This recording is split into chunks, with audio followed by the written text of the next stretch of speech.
The National Desk, America's News Now.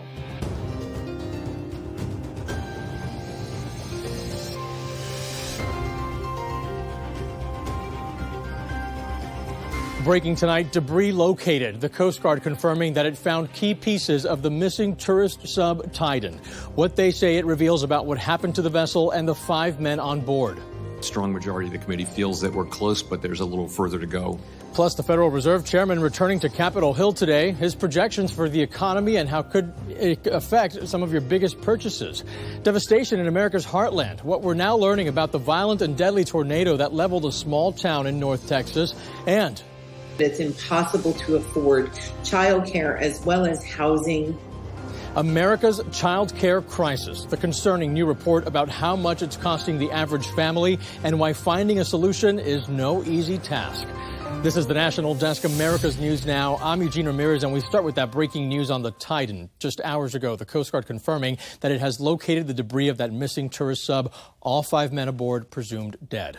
An underwater robot reached the ocean floor this morning, finding a key part of the pressure chamber just 1,600 feet away from the Titanic's wreckage. Now, in total, it found 5 large pieces of debris that the Coast Guard says are consistent with a, quote, catastrophic implosion. Now, they didn't release an estimate on when it happened, but say it likely took place before search efforts began, and that's because sonar buoys placed in the water would have detected the sound of an implosion. The sub lost contact roughly 2 hours into its dive and was reported missing later that night. OceanGate, who operated the trip to the Titanic wreckage, releasing a statement saying the company is deeply grieving the loss, adding, quote, these men were true explorers who shared a distinct spirit of adventure and a deep passion for exploring and protecting the world's oceans. Well, those men, presumed dead, are Hamish Harding, a British billionaire and adventurer, businessman Shahzada Daoud, his son Suleiman, French diver and Titanic expert Paul-Henri Nargeolet, and OceanGate CEO Stockton Rush. The Coast Guard said it will continue searching for their remains, but acknowledged the, quote, unforgiving environment of the deep sea. Happening today, teams of the National Weather Service are on the ground in Matador, Texas, surveying the damage caused by a tornado that killed 4 people. And we should have an update on the estimated wind speeds by the end of the day. Now, some new images here shared by first responders show catastrophic damage that they call an unprecedented storm, is what they're saying. Several parts of this small town will need to be completely rebuilt now. Right now, 9 people hurt in the storm are still at the hospital, and the state is sending some additional resources to help with the recovery efforts there. The historic heat wave in Texas shows no signs of stopping right now. Blistering temperatures forecast through the weekend, not just in Texas, but other parts of the South as well. As you see here, 18 million people under heat alerts today in Texas, New Mexico, and Oklahoma, meaning there's a risk of heat exhaustion or heat stroke for people outside for a very long period of time, or perhaps if they don't have air conditioning, that could be dangerous as well. Now, areas like Corpus Christi, Texas, they could feel temperatures that feel like 117 degrees. 6 records, in fact, were broken or tied in Texas yesterday, including 115 degrees in Del Rio and 116 in Cotulla. Now, sadly, we did learn today that a Dallas postal worker died Tuesday from the heat. USPS issuing a statement saying they are deeply saddened by the loss of life. And the Postal Service says it does have a heat illness prevention program, and their employees are given mandatory heat-related training. A 62-year-old woman also died from heat-related causes, according to the Louisiana Department of Health. She was found in an area experiencing an extended power outage during a storm.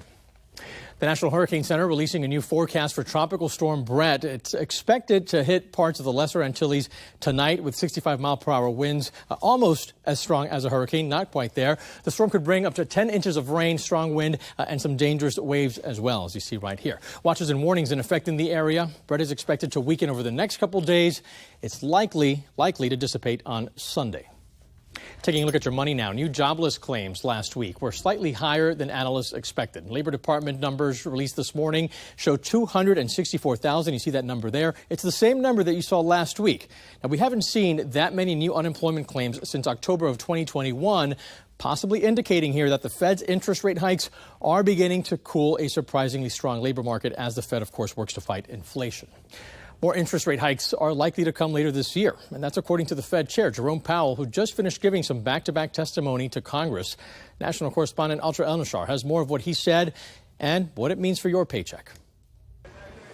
Federal Reserve Chair Jerome Powell making it clear fighting inflation is a marathon, not a sprint. The strong majority of the committee feels that we're close, but there's a little further to go with rate hikes. After 10 interest rate hikes since last spring, inflation is down to 4%. Their target rate is 2%. One clear sign of progress. I believe now on a 12-month basis that overall wages are moving up faster than inflation. Powell reiterating it will take time for the full effects of the rate increases to be felt by the broader economy. But each one has real-time impact on credit card rates, mortgages, and the unexpected.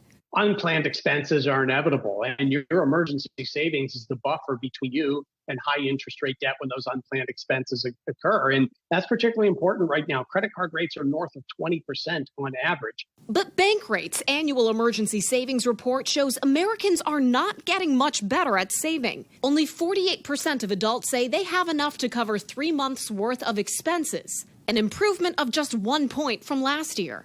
What is improving significantly is how many Americans seem to recognize the importance of savings. Just 22% say they have no savings at all, a 13-year low. And there's nothing like the economic gyrations of the last few years to really drive home that point. What's keeping people from saving more money? Bankrate found the top 3 reasons are rising prices, rising interest rates, and changes in income or unemployment status. The labor market is still red hot with far more open jobs than there are people looking to fill them, but it is cooling a bit. On Thursday, we learned that new weekly jobless claims held steady at 264,000, according to the Labor Department. In Washington, I'm Atrel Nashar. New tonight, a live look here over Capitol Hill, where in the last hours, the House Ways and Means Committee released transcripts of testimony from IRS whistleblowers linked to the criminal probe into Hunter Biden. Now, they've shared more than 200 pages of redacted documents online. The whistleblowers alleging mishandling and political interference in the investigation into the president's son. Democrats on the committee calling that vote an abuse of power. After some major speculation, we now know who bailed controversial New York Representative George Santos out of jail. Newly unsealed court records show that his father and his aunt signed off on that $500,000 bond. The identities of his guarantors became a matter of public interest after Santos fought to keep them hidden. He's facing several criminal counts, including wire fraud and theft of public funds. There's yet another contender in the 2024 Republican presidential race. A former Texas Congressman, Will Hurd, announced today that he's running for president. He served 3 terms in the House through January 2021. Now, according to the Associated Press, Hurd was the only black Republican in the House during his final 2 years in office.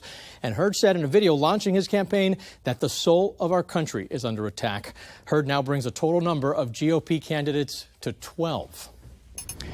New tonight, another indication of out-of-control child care costs. Washington, now the 6th state where a year of in-state college tuition is cheaper than a year of daycare. Take a look here. The average family pays $14,000 per year for child care.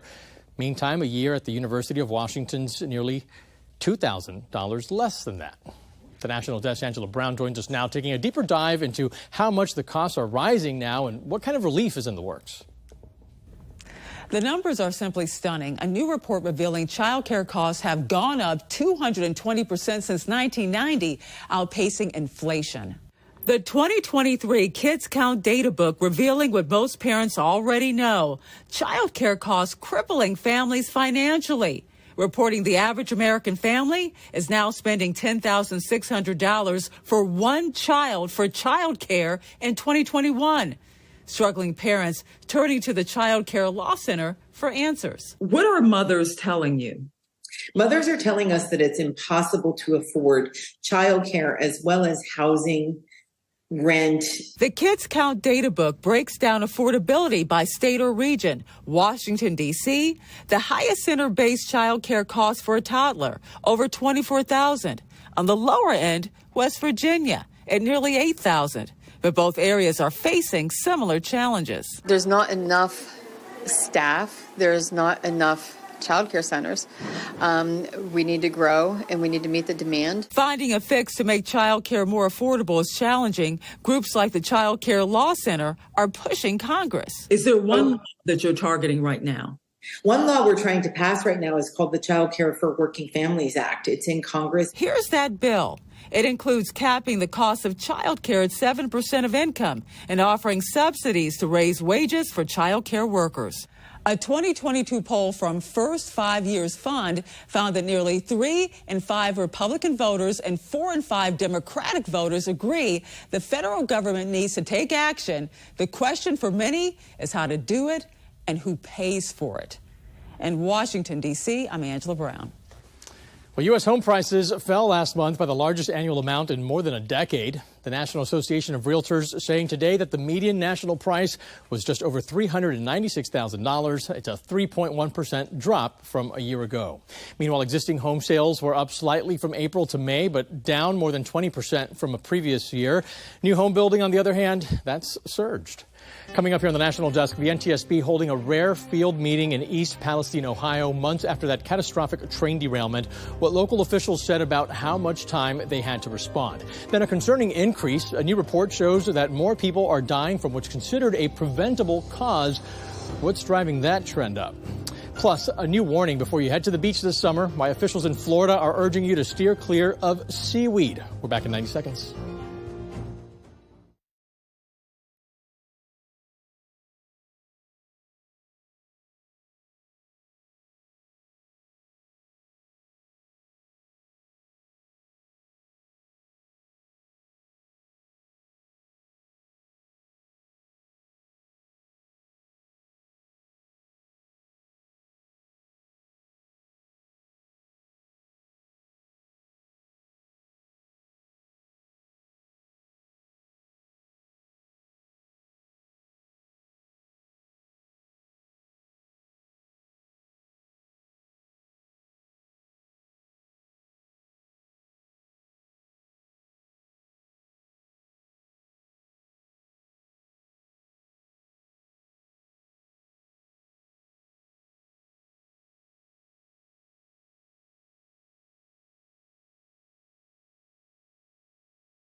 The NTSB today conducted a rare field hearing on the train derailment in East Palestine, Ohio. Appearing in the town, officials discussed the almost 5,000 pages of records from their investigation. They also called witnesses from corporations, labor unions, and some other organizations. Now, most of the hearing focused on the decision to conduct a controlled release of toxic chemicals. The town's fire chief said he only had 13 minutes to make that call. In the end, the decision to vent and burn was agreed to without dissent, as the least bad option, as the only option for avoiding a much more severe explosion, fire, and far-reaching contamination. Now, people in that area have reported lingering health issues from that toxic smoke. Officials also talked about emergency readiness, the train's wheel-bearing failure, and the condition of the tank cars. These hearings will continue tomorrow. The board said it will make safety recommendations based on what they learned from the hearings. The Supreme Court ruled against the Navajo Nation today in its Colorado river water rights case. The tribe sought an assessment of its water needs and a plan to meet them. U.S. states that draw from the river, Arizona, Nevada, and Colorado, argue that a decision for Navajo Nation would disrupt its management. A bill that would give the president more power to prepare for the next pandemic was introduced to Congress today. That bipartisan legislation would target supply chain problems that the pandemic highlighted and that are still going on. It would allow the White House to negotiate trade deals on medical goods and services with certain trusted trade partners. Tomorrow marks the 51st anniversary of Title IX. The historic law is best known for expanding both opportunities and equity in collegiate sports. But Republican lawmakers claim both that law and women's sports are under attack now. Janae Bowens joins us to explain their new resolution, as well as the Biden administration's proposal when it comes to an even playing field. The debate over who should participate in women's sports hit Capitol Hill this week. We don't want to have women's achievements stripped away by biological men. Female lawmakers and athletes announced a resolution that would designate National Women in Sports Week. It comes as the controversy over whether transgender women should be allowed to participate in women's sports. I'm standing here for the next generation of girls who are today training to compete and do not want to have to face men with an unfair biological advantage. Riley Gaines, a former college swimmer who tied in a race with Leah Thomas, a transgender woman, testified about encountering Thomas in a locker room. Of course, the experience in and of the locker room itself is traumatizing, but I think for me, it was so easy for them to dismiss our rights to privacy. But transgender advocates accuse those who want to stop transgender women from competing against biological women of being anti-trans. This is not an exaggeration. This is not a dramatization. More than 525 anti-LGBTQ+ bills have been introduced this year in the states. 22 states have passed laws banning transgender athletes from taking part in sports that align with their gender identities. House Bill 15 is now law in the state of Texas. A Gallup poll released earlier this month shows that 69% of Americans say transgender athletes should only be allowed to compete on sports teams that match their birth gender. That's up 7 points from just 2 years ago. I had just laid out how complicated this issue is. I had just laid out why it's complicated. Meanwhile, the Biden administration moving forward with their proposal to make it illegal for schools to have a one-size-fits-all policy that bans transgender students from participating on teams consistent with their gender identity. In Washington, I'm Janae Bowens. We'll take a look here. President Biden today welcoming Indian Prime Minister Narendra Modi to the White House for a state visit. The president underscoring the power of democracies and noting the importance of press and religious freedoms. All this as Modi faces scrutiny from human rights advocates. Indians and Americans are both peoples who innovate and create, turn obstacles into opportunities, who find strength in community and family, and who cherish freedom and celebrate the democratic values of universal human rights. Now, critics accuse Modi of cracking down on dissenters and introducing policies that discriminate against minorities. But Modi brushed off that criticism today, insisting India has no space for discrimination.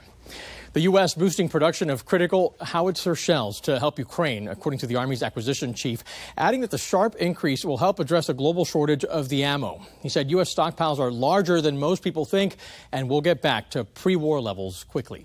And just hours ago, Ukraine's prime minister pushing back on some comments that their counteroffensive isn't meeting expectations.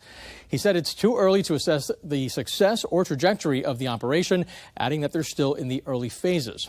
While the president agreed that progress is slower than they hoped, Ukraine says it's reclaimed at least 8 villages from Russian occupation. The Wall Street Journal reporter detained in Russia will stay in custody. Evan Gershkovich is being detained until at least the end of August. He appealed against that ruling, but a Russian court denied his motion this morning. Gershkovich was arrested back in March on espionage charges, which he and the U.S. government have denied. U.S. Ambassador Lynn Tracy telling reporters that the U.S. is extremely disappointed.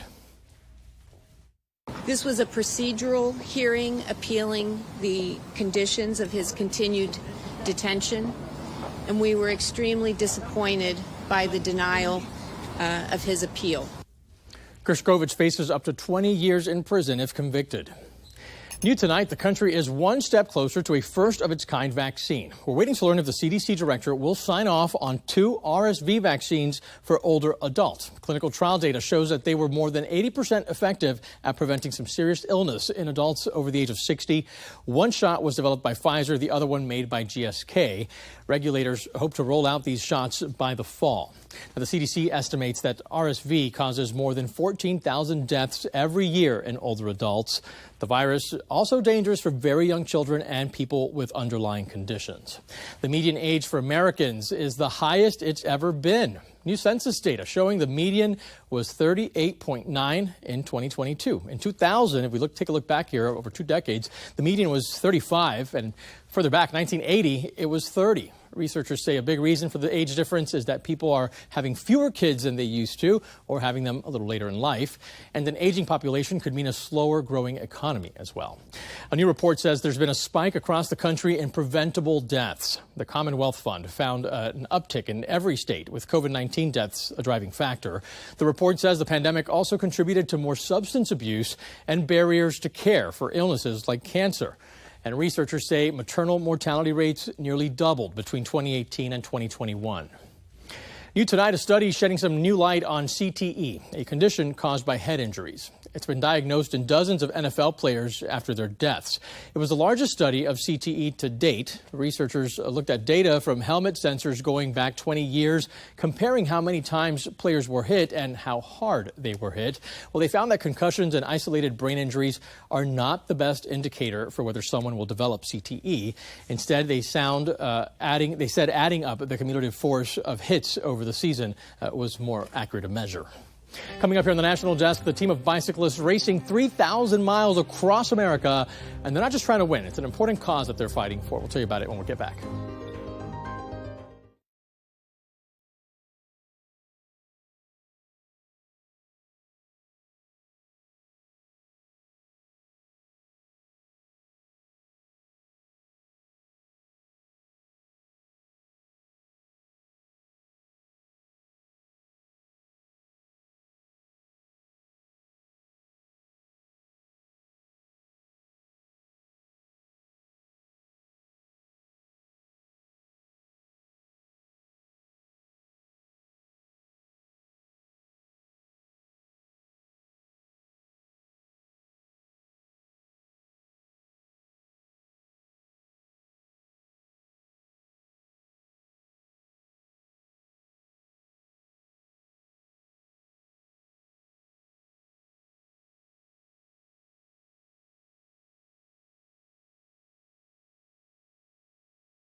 The National Desk taking the pulse of America, and we start in Washington State, where police in King County found $1.5 million worth of stolen items stacked in a basement. I've been doing this for 31 years. I have never seen that amount of product. Take a look at all this stuff. Over-the-counter medication, nicotine gum, ink cartridges, and more. He had turned his house into largely what amounted to a warehouse. All found in the basement of a home in Federal Way after detectives recently obtained a search warrant. He was making multiple runs to the post office every week there with huge bags of these bubble-wrapped items there to be sent out all over the U.S. Detectives say the merchandise was most likely taken from big retail stores like Target, CVS, Walmart, and Home Depot. When you look at one of these big boys, zero emission isn't the first thing that comes to your mind, or maybe even the 10th thing. But this event at the Save Mart Center might change your mind on that. These trucks have been on the road now for years, and they are ready and they're available in the market. So it's really just a matter of getting them to the folks that need them. California Air Resources Board and CalSTART hosted a zero-emission truck and off-road equipment showcase Wednesday. We all know the communities that live here is it's very polluted. We sit in a valley, so the pollution just sits on top of us. And so it's really important that, we phase out the polluting equipment and vehicles and then bring in zero-emission vehicles that are going to reduce those emission levels. It takes a lot of internal fortitude to push yourself to ride a bike across America in record time. But the members of Zoe International have added motivation. It's not just about winning this race. It's about doing the best that we can for these kids. It's always been about the kids. The team formed several years ago with the goal of not only winning the 3,000-mile race across America, but also to fight human and sex trafficking, especially of children. Team member Kevin Quintner is a police detective in the Philadelphia area who works with Homeland Security to fight human trafficking. It's easy for me because, again, I deal with the dark stuff. This is the light stuff. This is the stuff that says, hey, we can make a difference in someone's life, and Zoe can do that. The trek through Ohio is especially timely, given the state's issues with human trafficking. And still to come here, a new warning before you head to the beach, why scientists in Florida are now testing parts of the coastline for flesh-eating bacteria. Yikes.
New tonight, TikTok has admitted to U.S. lawmakers that it may have U.S. users' personal data stored in China. Now, that means the information can't be protected by the United States' current protections. TikTok made a disclosure in a letter to Senators Marsha Blackburn and Richard Blumenthal. They've both accused the company of misleading Congress about its handling of information. TikTok recently announced plans to store data for U.S. users with American companies, but there would be an exception for users who profit on the app. And new tonight, the Department of Energy announcing a record $9.2 billion loan for new electric vehicle manufacturing facilities. Ford will join with a South Korean car maker to build 2 EV battery manufacturing plants. One will be based in Tennessee, the other one in Kentucky. That cash coming from the Inflation Reduction Act, but the loan marks the largest investment ever for the Energy Department. If you're headed to the beach soon, you got to listen to this. Scientists say the giant blobs of seaweed that you see piling up there on the shore could make you pretty sick. While it drifts through the sea, it picks up everything in its path, like plastic and debris. And you combine that with the summer sun, and it is the perfect environment for bacteria to grow. While not all infections are dangerous, officials in Florida are testing that seaweed for flesh-eating bacteria. Now, so far, they haven't found any, but they're still telling people to stay away, just in case. Don't take that chance. We're just a few hours from the NBA draft, and the hype is building in San Antonio. The Spurs have the #1 overall pick, which they'll use to draft Victor Wembanyama. Now, in fact, the city already has a mural of him. Check it out. The 7'4" Frenchman is considered to be the best prospect since LeBron James. Even though his top spot is all but guaranteed, don't bet on it. A $100 bet for him to go number 1 overall would net you just 50 cents. A $1,000 bet would pay out $5. Another storyline to watch tonight. Amin and Osar Thompson could become the siblings to be selected in the top 10 of the same draft. The identical twins are projected to be the 4th and 7th picks. The draft starts at 8 p.m. on ABC. That's going to do it for us right now. Join me tonight for the evening edition of the National Desk. You want to check your local listings for times. I'm Eugene Ramirez. Thanks so much for watching. See you soon.